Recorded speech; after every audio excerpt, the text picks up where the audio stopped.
একজন অসাধু ব্যবসায়ী ওজনে কারচুপি করায় দ্রব্যাদি কেনার সময় 10% লাভ করে এবং দ্রব্যাদি বিক্রির সময়ও 10% লাভ করে। তাহলে তার মোটের উপর কত লাভ হয়? উত্তর: ধরি ব্যক্তিটি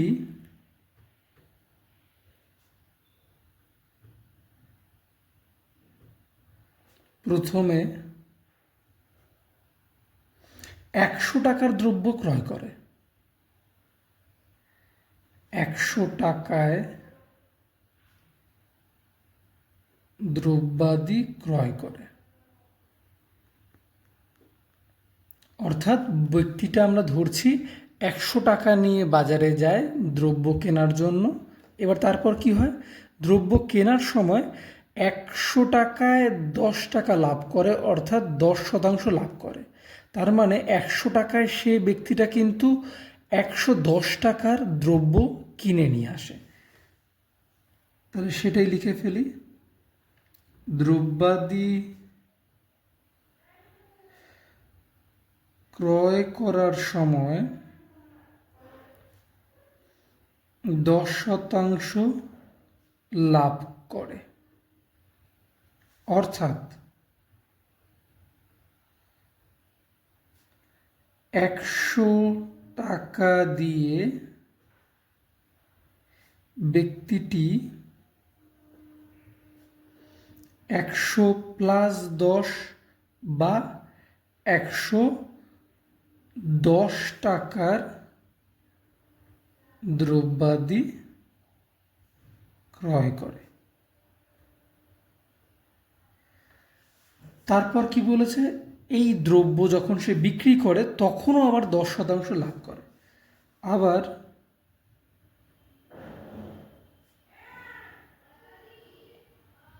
দ্রব্যাদি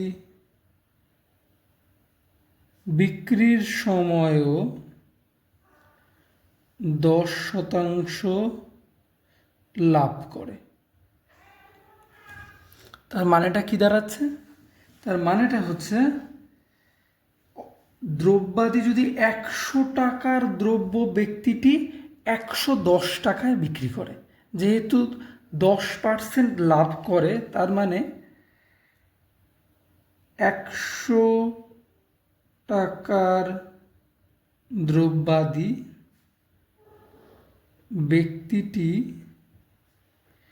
100 + 10 বা 110 টাকায়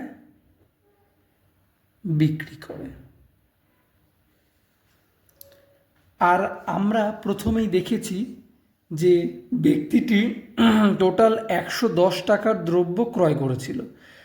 তাহলে আমরা সেইটা দেখে নেব। 1 টাকায় দ্রব্যাদি ব্যক্তিটি 110/100 টাকায় বিক্রি করে। আর ব্যক্তিটির কাছে কত টাকার দ্রব্য আছে? 100 টাকার দ্রব্য, 110 টাকার দ্রব্য। তাহলে 110 টাকার দ্রব্যাদি ব্যক্তিটি 110 × 110/100 টাকায় বিক্রি করে। তাহলে 0 0 ওপরের দুটো শূন্য কেটে যাবে। তাহলে 11 আর 11 এখানে হয়ে যাবে 121 টাকায় বিক্রি করে।